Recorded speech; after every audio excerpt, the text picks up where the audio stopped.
کرتی ہوں اللہ کے نام سے جو بڑا مہربان نہایت رحم کرنے والا ہے۔ جیسا کہ پیچھے ہم نے آیت نمبر 19 تک چھوڑا تھا، لیکن اس کے پیچھے تھوڑا سا معاملہ بتایا تھا کہ وہ مٹی کے بارے میں جو بات کی گئی تھی کہ وہ مٹی آپ نے نہیں پھینکی بلکہ وہ اللہ تعالیٰ کی طرف سے پھینکی گئی تھی۔ ہاتھ میں شروع کرتی ہوں، سوری یہ پیچھے والی بات کو لے کے چلتے ہیں۔ اعوذ باللہ من الشیطان الرجیم، بسم اللہ الرحمن الرحیم، رب اشرح لی صدری ویسر لی امری واحلل عقدۃ من لسانی یفقہوا قولی۔ ہماری جو پچھلی آیات چل رہی تھی، آیت نمبر 19 تک ہم نے پڑھ لیا تھا، لیکن پچھلی آیات میں کچھ اس طرح کا ذکر تھا کہ وہ مٹی جو پھینکی گئی تھی، نبی پاک حضرت محمد مصطفیٰ صلی اللہ علیہ وآلہ وسلم نے کفار کے اوپر، مشرکوں کے اوپر جو مٹی پھینکی تھی، اس کے متعلق اللہ سبحانہ تعالیٰ کا کہنے کا مفہوم کچھ اس طرح کا ہے کہ میرے محبوب مطلب میرے نبی پاک حضرت محمد مصطفیٰ صلی اللہ علیہ وسلم، وہ مٹی ہاتھ آپ کے استعمال ہوئے تھے، لیکن قدرت پیچھے میری تھی، اللہ تعالیٰ کی قدرت کی وجہ سے بتایا گیا کہ وہ مٹی آپ نے نہیں بلکہ میں نے ہی پھینکی۔ تو یہ آیت ایسی زبردست آیت ہے سورہ یاسین کی، جو نبی پاک حضرت محمد مصطفیٰ صلی اللہ علیہ وسلم نے یہ سورہ یاسین کی آیت پڑھ کے تو وہ مٹی اپنی مٹھی میں ڈالی اور ان کافروں کے اوپر، مشرکوں کے اوپر منہ پہ ڈالی۔ یہ آیت بھی بڑی زبردست ہے، سورہ یاسین کی آیت نمبر 9، وَجَعَلْنَا مِن بَيْنِ أَيْدِيهِمْ سَدًّا فَأَغْشَيْنَاهُمْ۔ وہ والی اگر آپ آیت پڑھتے ہیں، خدا نخواستہ آپ کے اوپر کوئی مسئلہ مسائل آتا ہے، کوئی جابر بندہ ہے جس کے سامنے آپ نے بات کرنی ہے، آپ کو بات کرنے میں کانفیڈنس نہیں آتا، یا جیسے کسی طرف جاب کرنے کے لیے جا رہے ہیں تو جاب میں آپ کو کوئی پرابلم ہو رہی ہے، تو افسران بالا جو ہیں ان کے دل اللہ تعالیٰ نرم ڈال دیتا ہے۔ تو یہ والی آیت اگر آپ پڑھ کے جائیں، اسی طرح جیسے آپ نے کوئی سامان لے کے آ رہے ہیں، پاکستان سے، انڈیا سے، بنگلہ دیش سے سامان لے کے آ رہے ہیں، تو اس آیت کو لکھ کے اپنے لگیج کے اندر اچھی صاف پاک والی جگہ پہ رکھ دیں، تو اس کے اوپر آپ کے وہ جو افسران بالا ہیں ان کی نظر بھی نہیں پڑے گی۔ تو یہ آیت نمبر 9 سورہ یاسین کی آیت نمبر 9 پڑھ لیں، تو یہی آیت پڑھ کے نبی پاک حضرت محمد مصطفیٰ صلی اللہ علیہ وسلم نے کفار کے منہ کے اوپر مٹی پھینکی تھی، تو کیا ہوا؟ ان کی آنکھیں چندے آ گئی۔ آگے ہمارے پاس آ گئی تھی آیت نمبر 19، اگر تم لوگ فیصلہ چاہتے ہو تو وہ فیصلہ تو تمہارے سامنے موجود ہوا، اور اگر باز آ جاؤ تو یہ تمہارے لیے نہایت خوب ہے، اور اگر تم پھر بھی وہی کام کرو گے تو ہم بھی پھر وہی کام کریں گے، اور تمہاری جمعیت تمہارے ذرا کام بھی نہ آئے گی، وہ کتنی زیادہ ہو۔ وہ واقعی بات یہ ہے کہ اللہ تعالیٰ ایمان والوں کے ساتھ ہے۔ اب حق پر کون ہے؟ فیصلہ ہو گیا کہ جو حق پر ہے اللہ سبحانہ تعالیٰ انہی کے متعلق فیصلہ کریں گے۔ یہاں پہ کیا ہوا تھا کہ ابو جہل جو ہے، ابو جہل نے، میں بلکہ پڑھ کے بتا دیتی ہوں، صدی رحمت اللہ کہتے ہیں کہ مشرکین جنگ بدر کے لیے جب مکے سے چلنے لگے تو غلاف کعبہ کو پکڑ کر اللہ تعالیٰ سے دعا مانگنے لگے۔ یہ مشرکینوں کا بھی شیوا یہی تھا، وہ بھی خانہ کعبہ میں جب جاتے، خانہ کعبہ کا جو غلاف ہے تو اس کو پکڑ کر تو دعا مانگتے تھے، خانہ کعبہ کے غلاف کو دعا مانگتے، اور کہنے لگے، انہوں نے دعا کیا مانگی؟ کہنے لگے اے اللہ، دونوں فریقوں میں جو تیرے نزدیک افضل ہے اور جس کا قبلہ بہتر قبلہ ہے اس کی مدد فرما۔ چنانچہ اللہ تعالیٰ بھی یہاں پہ ارشاد فرماتے ہیں کہ تم جیسا کہتے ہو ویسے ہی میں تمہاری مدد کرتا ہوں، اور وہ مدد محمد صلی اللہ علیہ وسلم کے ساتھ ہوگی۔ ظاہری بات ہے، انہوں نے خانہ کعبہ کا غلاف پکڑ کے کہا کہ اللہ سبحانہ تعالیٰ حق کا فیصلہ کر، جو صحیح ہے تو اللہ سبحانہ تعالیٰ اس کو کامیاب کر۔ تو اللہ تعالیٰ کو بھی پتا تھا کہ واقعی یہ جو مسلمان ہیں، نبی پاک حضرت محمد مصطفیٰ صلی اللہ علیہ وسلم کے ساتھ جو لشکر ہے وہی حق پہ ہے، تو لہٰذا اللہ تعالیٰ نے یہودیوں کی یہ دعا قبول فرمائی اور فیصلہ حق پہ ہی ہوا۔ آیت نمبر 20، اے ایمان والو اللہ تعالیٰ کا کہنا مانو۔ اس وقت ہم سپارہ نمبر 9 پڑھ رہے ہیں، اور سورۃ انفال سورۃ نمبر 8 پڑھ رہے ہیں، اور سورۃ نمبر 8 کی آیت نمبر 20 پڑھ رہے ہیں۔ اے ایمان والو اللہ تعالیٰ کا کہنا مانو اور اس کے رسول صلی اللہ علیہ وآلہ وسلم کا، اور اس کا کہنا ماننے سے روگردانی مت کرو، اور تم سن لیتے ہی ہو، اور تم ان لوگوں کی طرح مت ہونا جو دعویٰ تو کرتے ہیں کہ ہم نے سن لیا، حالانکہ وہ سنتے سناتے کچھ بھی نہیں۔ بے شک بدترین خلائق اللہ تعالیٰ کے نزدیک وہ لوگ ہیں جو بہرے ہیں، گونگے ہیں، جو کہ ذرا نہیں سمجھتے۔ یہ بھی ان کی بات، پھر وہی بات بتائی نا کہ یہ جانوروں کی طرح ہے، جس طرح جانوروں کے کانوں سے بات لگتی ہے، جانوروں کی طرح آواز کانوں کو ٹکراتی تو ہے مگر بات سمجھ نہیں آتی۔ یہ جانوروں کی مثال یہاں پہ دے دی گئی، اور اگر اللہ تعالیٰ ان میں کوئی خوبی دیکھتے تو ان کو سننے کی توفیق دیتے، اور اگر آپ ان کو سنا دیں تو ضرور روگردانی کریں گے بے رخی کرتے ہوئے۔ اے ایمان والو تم اللہ تعالیٰ اور رسول صلی اللہ علیہ وآلہ وسلم کے کہنے کو بجا لایا کرو، جبکہ رسول تم کو تمہاری زندگی بخش چیز کی طرف بلاتے ہیں، اور جان رکھو کہ اللہ تعالیٰ آڑ بن جایا کرتا ہے آدمی کے اور اس کے قلب کے درمیان میں، اور بلا شبہ تم سب کو اللہ تعالیٰ ہی کے پاس جانا ہے۔ یہاں پہ بھی یہی بتایا گیا کہ رسول پاک صلی اللہ علیہ وسلم کی اطاعت جو ہے وہ واجب ہے، ٹھیک ہے، سنت بھی نہیں، نفل بھی نہیں، بلکہ واجب ہے۔ مومنین کو اللہ تعالیٰ کی اور رسول صلی اللہ علیہ وسلم کی اطاعت اور ترک مخالفت کا حکم ہوتا ہے، اور یہ کہ کافروں سے مشابہت پیدا نہ کرو۔ اللہ سبحانہ تعالیٰ ہمیں کافروں سے مشابہت پیدا کرنے سے بچائے۔ دیکھیں دین میں بھی بتایا گیا اور ویسے بھی اللہ سبحانہ تعالیٰ ہمیں اپنے حفاظت میں رکھے۔ اللہ تعالیٰ کے نزدیک وہی مخلوق بد ہے جن کے کانوں کے ساتھ آواز، جیسے جانوروں کے کانوں کے ساتھ آواز ٹکراتی ہے لیکن جانور اس کو فالو نہیں کر سکتے۔ اسی طرح انس بن مالک رضی اللہ تعالیٰ عنہ سے مروی ہے کہ اکثر آپ صلی اللہ علیہ وسلم فرمایا کرتے تھے کہ یا مقلب القلوب ثبت قلبی علی دینک، اے دلوں کے بدلنے والے میرے قلب کو اپنے دین پر ثابت رکھ، آمین اللہم آمین۔ تو ہم نے کہا یا رسول اللہ صلی اللہ علیہ وسلم ہم آپ صلی اللہ علیہ وسلم پر اور قرآن پر ایمان لا چکے ہیں، کیا آپ صلی اللہ علیہ وسلم کو ہم پر کوئی اندیشہ ہے؟ فرمایا ہاں، کیونکہ کیا عجب تم بدل جاؤ، کیونکہ لوگوں کے دل اللہ تعالیٰ کی انگلیوں کے درمیان ہے، جب چاہے بدل دو۔ مطلب یہ ہے کہ انسان کا دل جو ہوتا ہے وہ ہر وقت اتھل پتل کرتا ہے، وہ رکتا نہیں، یہاں تک کہ بندہ سو بھی جاتا ہے لیکن دل جو ہے وہ ہر وقت اتھل پتل کرتا ہے۔ تو یہاں پہ یہی بتایا کہ کیا پتا کہ تمہارے دل بدل جائے۔ پھر آگے آیت نمبر 25 میں بتایا اور تم ایسے وبال سے بچو کہ جو خاص انہی لوگوں پر واقع نہ ہوگا جو تم میں ان گناہوں کے مرتکب ہوئے ہیں، اور یہ جان رکھو کہ اللہ تعالیٰ سخت سزا دینے والے ہیں۔ اللہ سبحانہ تعالیٰ بے شک رحیم ہے، بے شک کریم ہے، لیکن یہ بھی ہے کہ اللہ سبحانہ تعالیٰ سزا دینے والے بھی ہیں۔ جب خدا نہ خواستہ کوئی اللہ کو ماننے کے ساتھ ساتھ اللہ کی نہ مانیں گے تو کیا کہتے ہیں منکر ہوں گے، تو پھر اللہ تعالیٰ کی سزائیں بھی ہیں۔ پھر آگے یہ بتایا گیا کہ اجتماعی فتنے پوری قوم کو ڈبو دیتے ہیں، اس لیے اجتماعی فتنوں سے بچے رہنا چاہیے۔ حضرت ابن عباس رضی اللہ تعالیٰ عنہ کی تفسیر میں فرماتے ہیں کہ مومنین کو حکم ہے کہ بدی کو اپنے اندر چلنے نہ دو، جہاں کسی کو امر منکر میں مبتلا دیکھو تو فوراً روک دو ورنہ عذاب سب پر ہونے لگے گا۔ یہاں پہ ہمیں حدیث مل گئی ابن عباس رضی اللہ تعالیٰ عنہ سے کہ کوئی غلط کام کر رہا ہے تو اس کو حکمت کے ساتھ، لیکن اس کو غلط طریقے سے نہیں، حکمت کے ساتھ اس کو روکو، اگر نہیں روکو گے تو پھر عذاب کے لیے خود بھی تیار ہو جاؤ۔ اللہ سبحانہ تعالیٰ معاف فرما دے۔ رسول اللہ صلی اللہ علیہ وسلم نے فرمایا اللہ تعالیٰ کی قسم جب تک تم امر بالمعروف اور نہی عن المنکر کرتے رہو گے عذاب نہ آئے گا، اور جہاں بری باتوں سے تم نے روکنا چھوڑ دیا اور نیک کام کی ترغیب سے رک گئے تو اللہ تعالیٰ تم پر سخت ترین عذاب بھیج سکتا ہے، پھر تم لاکھ دعا کرو گے دعا قبول نہیں ہوگی۔ استغفر اللہ ربی من کل ذنب واتوب الیہ فاغفر لی۔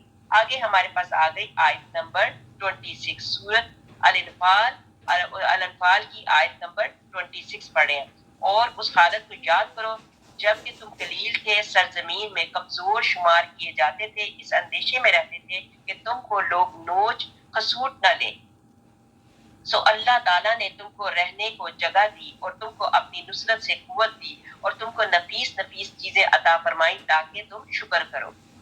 اے ایمان والو تم اللہ تعالیٰ اور رسول صلی اللہ علیہ وسلم کے حقوق میں خلل مت ڈالو اور اپنی قابل حفاظت چیزوں میں خلل مت ڈالو، اور تم تو جانتے ہو اور تم اس بات کو جان رکھو کہ تمہاری اموال اور تمہاری اولاد ایک امتحان کی چیز ہے، اور اس بات کو بھی جان رکھو کہ اللہ تعالیٰ کے پاس بڑا بھاری اجر ہے۔ یہاں پہ جو ہمارا بتایا گیا کہ انما اموالکم و اولادکم فتنہ، مطلب فتنہ کا مطلب ہے کہ یہ امتحان ہے، ایک ٹیسٹ ہے، ایک آزمائش ہے، یہ اولاد کے حساب سے بھی اور مال کے حساب سے بھی، کبھی اللہ سبحانہ تعالیٰ دے کے آزماتا ہے، کبھی اللہ سبحانہ تعالیٰ لے کے آزماتا ہے۔ پھر مسلمان جو کمزور مسلمانوں کے لیے اللہ کی مدد آئی، جب مسلمان کمزور ہوئے تو لیکن وہ ان کا ایمان کا لیول صحیح تھا تو ان کے لیے اللہ سبحانہ تعالیٰ نے اپنی خاص مدد بھیجی۔ اللہ اور اللہ کے رسول کی خیانت کا یہ بتایا گیا کہ ان کے ساتھ خیانت نہ کرو۔ یہاں پہ بتایا گیا کہ ابو سفیان مکے سے نکلے، جبرائیل علیہ السلام نے آ کر نبی صلی اللہ علیہ وسلم کو خبر دی کہ ابو سفیان فلاں مقام پر ہے، تو نبی پاک حضرت محمد مصطفیٰ صلی اللہ علیہ وآلہ وسلم نے صحابہ سے فرمایا کہ ابو سفیان فلاں مقام پر ہے، اس کو گرفتار کرنے کے لیے نکلو، اور یہ معاملہ بالکل راز میں رہے، لیکن ایک منافق نے ابو سفیان کو لکھ بھیجا کہ محمد صلی اللہ علیہ وسلم تم کو پکڑنے کے درپیاں ہیں، ہوشیار ہے۔ تو یہ جن لوگوں نے، یہ بیچ میں کچھ ایسے لوگ بھی آتے تھے کہ بیچ میں آ کے خبریں دے دیتے تھے۔ مسلم اور بخاری میں ہے کہ خاطب بن ابی بلتع رضی اللہ تعالیٰ عنہ کا قصہ یوں لکھا ہے کہ انہوں نے کفار قریش کو نبی اکرم صلی اللہ علیہ وسلم کے قصد سے آگاہ کرنے کے لیے خط لکھا تھا. یہ فتح مکہ کے وقت کی بات ہے. اللہ تعالیٰ نے رسول اللہ صلی اللہ علیہ وسلم کو آگاہ فرما دیا کہ آپ صلی اللہ علیہ وسلم نے پیچھے ہی آدمی کو دوڑایا اور خط پکڑا گیا. حاطب رضی اللہ تعالیٰ عنہ کو بلایا گیا.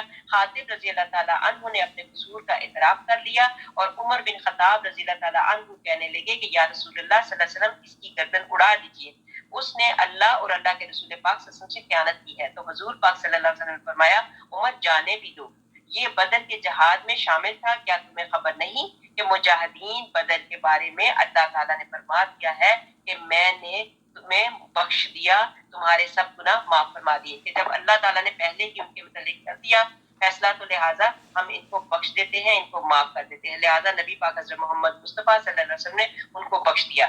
پھر آگے ہمارے پاس آیت نمبر 29, اے ایمان والو اگر تم اللہ سے ڈرتے رہو گے تو اللہ تعالیٰ تم کو ایک فیصلے کی چیز دے گا اور تم سے تمہارے گناہ دور کر دے گا اور تم کو بخش دے گا, اور اللہ تعالیٰ بڑے فضل والا ہے. اور اس واقعے کا بھی ذکر کیجئے جبکہ کافر لوگ آپ صلی اللہ علیہ وآلہ وسلم کی نسبت تدبیریں سوچ رہے تھے کہ آپ کو قید کر دیں یا آپ کو قتل کر ڈالیں یا آپ کو خارج وطن کر دیں, اور وہ تو اپنی تدبیریں کر رہے تھے اور اللہ تعالیٰ اپنی تدبیر کر رہے تھے, اور سب سے زیادہ مستحکم تدبیر والا اللہ تعالیٰ ہی ہے. بے شک یہ انہوں نے تدبیریں کی, استغفر اللہ استغفر اللہ, نبی پاک حضرت محمد مصطفیٰ صلی اللہ علیہ وسلم کے ساتھ اس طرح یا تو ان کو قتل کر دے یا تو ان کو مطلب باہر کہیں بھیج دیں, مطلب انہوں نے اپنی اپنی تدبیریں ڈالی. تو تدبیروں میں یہ بھی تھا کہ اس نے کیا کیا, شیطان تھا تو شیطان نے اپنا جو کیا ہے انسانی شکل میں لا کے, تو اس نے کیا کیا, ابن عباس رضی اللہ تعالیٰ عنہ سے مروی ہے کہ سرداران قریش کی ایک جماعت نے مجلس شورا کی اور آپ وہ ذر رسانی کے درپے ہوئے, اور اس مجلس میں ابلیس بھی ایک شیخ جلیل کی صورت میں آیا. اب اس ابلیس نے کیا کیا, ایک شیخ بن کے تو اس کی صورت میں آیا. لوگوں نے پوچھا تم کون ہو, اس نے جواب دیا میں اہل نجد کا شیخ ہوں, تو میں نے سنا کہ تم لوگ مجلس شورا کر رہے ہو تو میں بھی چلا آیا تاکہ میری نصیحت اور مشورے سے تم محروم نہ رہو. لوگوں نے کہا آئیے ضرور. وہ کہنے لگے. اب یہ کیا ہوا, وہ جو لوگ جمع ہوئے تھے جن لوگوں نے ارادہ کیا استغفر اللہ نبی پاک صلی محمد مصطفیٰ صلی اللہ علیہ وسلم کو تکلیف دینے کے لیے, تو اس میں یہ شیطان بھی اپنا بھیس بدل کے ان کے ساتھ آ گیا. پھر وہ کہنے لگا کہ تم لوگ اس شیخ کے بارے میں خوب فکر اور تدبیر سے کام لو ورنہ بہت ممکن ہے کہ وہ تم پر چھا جائے. چنانچہ ایک نے رائے دی کہ اسے قید کر دینا چاہیے حتیٰ کہ وہ قید ہی میں ہلاک ہو جائے. یعنی ان میں سے ایک نے مشورہ دیا کہ ان کو قید کر لیتے ہیں اور قید کر کے اسی میں یہ مر سڑ کے گل کے استغفر اللہ مر جائیں گے. اس پر شیخ نجدی چیخ اٹھا کہ میری تو ہرگز یہ رائے نہیں. یہ شیخ نجدی وہی بتا رہی کہ جو شیطان کے روپ میں آیا تھا. اس نے چیخا کہ وہ تو اپنے آپ کو بدل دیں گے, یہ تو بڑے سمارٹ ہیں, یہ اس طرح کی باتیں کرتے ہیں کہ یہ بچ جائیں گے اور لوگوں کے دل پگھل جائیں گے, اور ایسا نہیں کرنا. پھر لوگوں نے کہا شیخ نے سچ کہا, کوئی دوسری تجویز پیش کرتے ہیں. دوسرے نے رائے دی کہ ان کو اپنے ملک ہی سے نکال کے باہر کر دیں اور پھر چین پائیں. جب وہ یہاں رہیں گی نہیں تو فتنہ کہاں سے ہوگا, تو اس کا تعلق تو ہمارے سوا کسی اور سے رہے گا نہیں, تو تمہیں کیا واسطہ. یہ سن کر شیخ نجدی نے کہا اللہ تعالیٰ کی قسم یہ رائے بھی بالکل ٹھیک نہیں, تمہیں اس کی شیریں زبان کی خبر نہیں, وہ اپنی باتوں سے سب کا دل موہ لیتا ہے. اگر تم نے ایسا کیا تو وہ باہر جا کے سارے عرب کو ملا لے گا, اس کے لیے کچھ اور ہی کرنا چاہیے. پھر اس کے بعد شیخ نجدی نے اس کی بھی یہ رائے بھی مطلب کر دی کہ یہ بھی ٹھیک نہیں ہے. پھر ابو جہل نے کہا میں ایک مشورہ دیتا ہوں, اگر تم سوچو تو اس سے بہتر کوئی بھی نہیں. اب ہر قبیلے سے تم ایک ایک جوان کو چن لو جو بہادر و شریف ہو, ہر ایک کے پاس تلوار ہو, سب مل کر اس پر دفتن واحدتن وار کر بیٹھے. جب وہ قتل ہو جائے تو اس کا خون قبائل میں بٹ جائے گا, اور یہ تو ممکن ہی نہیں کہ بنی ہاشم کا ایک قبیلہ قریش کے سارے قبیلوں سے لڑائی مول لے. مجبوراً بنی ہاشم کو اس کے قتل کی دیت قبول کرنی پڑے گی, دیت دے دیں گے تو ہم کو چین مل جائے گا. شیخ نجدی نے مطلب وہ جو شیطان جو ہے شیخ نجدی کے بھیس میں ہے, اس نے کہا واللہ یہ رائے بالکل ٹھیک ہے, اس سے بہتر کوئی رائے نہیں. اس پر اتفاق رائے کے بعد مجلس برخاست ہو گئی. اب کیا ہوا کہ کفار سے فیصلہ کیا کہ ہر قبیلے کا طاقتور جوان ایک ہی مرتبہ وار کرے اور ایک قریش سارے قبیلوں کا مقابلہ نہ کر سکا. تو شیطان نے مطلب ان کو کہا کہ یہ فیصلہ درست ہے, لہٰذا سب نے مل کے وہی فیصلے پہ کر دیا. اب جبرائیل علیہ السلام آئے اور حضور پاک صلی اللہ علیہ وسلم نے کہا کہ آج کی رات بستر پر